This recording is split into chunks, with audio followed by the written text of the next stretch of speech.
women, if you educate a man, you just educate a man. And if you educate one woman in a family, then you are educating the whole family.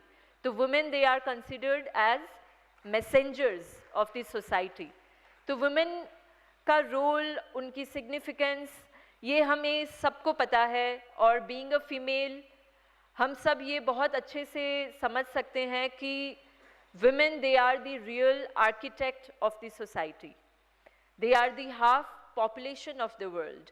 So considering this also, we can understand कि हम पे कितनी बड़ी जिम्मेदारी है एक healthy, clean और एक happy society बनाने में, और साथ ही हम सिर्फ खुद के लिए नहीं, खुद के enlightenment के लिए नहीं, बल्कि society का enlightenment करने के लिए हमारा रोल कितना important है, ये हमें ये समझ तो है, लेकिन इस तरह की कॉन्फ्रेंसेस में आकर हम वापस रिचार्ज हो जाते हैं.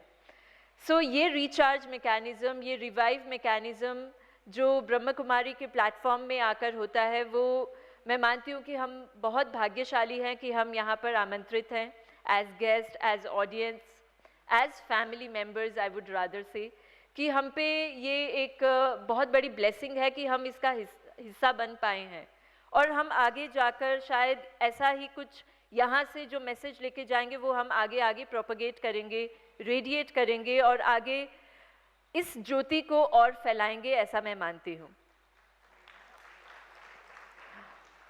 मेरा इंट्रोडक्शन दीदी ने दिया, मैं फिर भी थोड़ा ब्रीफली देना चाहूँगी यहाँ पर. मैं मेडिकल प्रोफेशन से हूँ. I am a clinical biochemist, a gold medalist, also guest faculty for BSc nursing students. मेरे प्रोफेशन में और मेरी लाइफ में बहुत बड़ा यू टर्न तब आया जब मुझे राजस्थान रिप्रेजेंट करने का मौका मिला at national and international level, and then I won Mrs India International, Mrs Galaxy, Queen India and many other titles.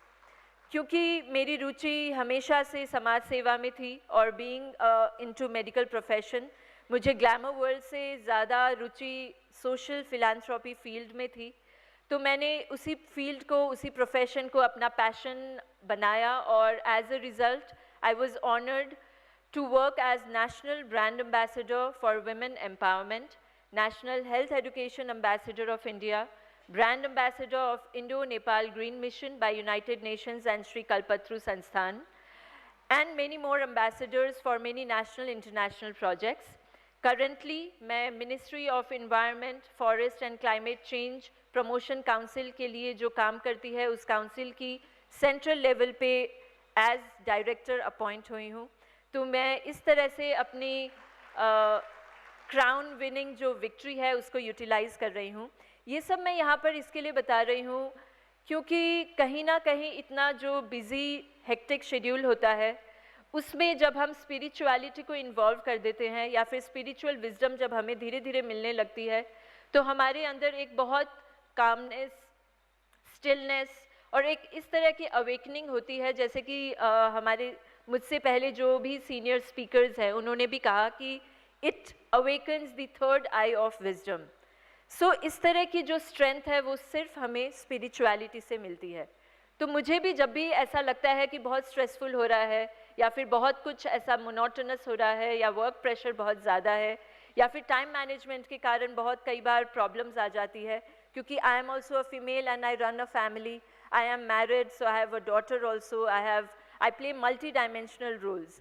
तो स्वाभाविक है कि हमारी रूटीन लाइफ में हम थोड़ा स्ट्रेस में आ जाते हैं, या फिर टाइम मैनेजमेंट को लेकर हम कई बार थोड़ा सा बैफल्ड फील करते हैं, या फिर परप्लेक्स्ड फील करते हैं. तो ऐसी सिचुएशंस में मुझे जो इस तरह के ब्रेक मिलते हैं, चाहे ये ब्रह्म कुमारी की कॉन्फ्रेंसेज हो, मेडिटेशन रिट्रीट हो, तो यहाँ पर हम कम्प्लीटली रिचार्ज हो जाते हैं. और मैं आप सब से ये रिक्वेस्ट करूँगी कि आप सब भी, चाहे प्रोफेशनल हो, नॉन प्रोफेशनल हो, चाहे कोई भी प्लेटफॉर्म से हो, कोई भी फील्ड से हो, स्पिरिचुअलिटी को अपनी लाइफ का ऐसा एक हिस्सा बनाएं कि वो आपको एक स्ट्रेंथ दे, इनर स्ट्रेंथ दे, इनर विजडम दे, इनर स्टिलनेस दे, इनर कामनेस दे, और आपको एक अलग ही शाइन दे लाइफ में. Because when spirituality is adopted in life, we shine very differently. And trust me here, you can consider me a live example of this. Empowerment की जब बात आती है, विमेन एम्पावरमेंट की, मैं खुद नेशनल ब्रांड एम्बेसडर हूँ, तो विमेन एम्पावरमेंट सिर्फ फिज़िकल एम्पावरमेंट होना या फिर मेंटल हेल्थ एम्पावरमेंट होना या फिर फाइनेंशियली उन्हें एम्पावर्ड करना नहीं है, बल्कि साथ ही साथ उन्हें स्पिरिचुअली एम्पावर्ड करना भी है। तो इसी स्पिरिट के साथ में आप सभी को इस कॉन्फ्रेंस का आज जो फर्स्ट डे है, इनॉग्रल सेरेमनी है, उसमें आप सभी का स्वागत करती हूँ। हम सब ने अभी बहुत सारे एग्जाम्पल्स सुने, जो भी आजकल की सोसाइटी में हो रहा है, जो भी आजकल हम सुन रहे हैं न्यूज़ में, बहुत नेगेटिव न्यूज़ भी आती है, बहुत सारे अलग अलग हम पॉजिटिव अचीवमेंट्स भी देखते हैं जो वुमेन कर रही हैं, हर एक क्षेत्र में कर रही हैं। वो मुझे यहाँ पर गिनाने की ज़रूरत नहीं है, because we all know what not the women are doing in various different fields. Considering this, I would say कि हमें पॉजिटिव एग्जाम्पल्स लेने हैं, हमें अच्छे एग्जाम्पल्स लेने हैं। हम हमारी प्राचीन काल से भी अगर देखें तो हमेशा नारी को इतना इम्पोर्टेंस दिया जाता है और उनकी जो सुपीरियरिटी है वो इस तरह से प्लेस की जाती है कि we always have heard Radha Krishna, Lakshmi Narayan, Gauri Shankar, Sitaram, तो हमेशा पहले क्या आता है? फेमिनिन। तो हमें वो एग्जाम्पल्स देखने हैं और मैं चाहूँगी कि हम भी वही एग्जाम्पल्स बने, हम उस तरह की फीमेल्स बने और उस तरह की वुमेनहुड को चेरिश करें कि we not only just empower ourselves but also empower the surrounding women, जो कि शायद इतनी प्रिविलेज नहीं है, जो कि शायद इतनी ब्लेस्ड नहीं है रिसोर्सेज के मामले में। तो we should be an iconic examples for those underprivileged women. हमें जीतना नहीं है, हमें सबको मिलकर जिताना है, ये हमारा एक स्पिरिट होना चाहिए।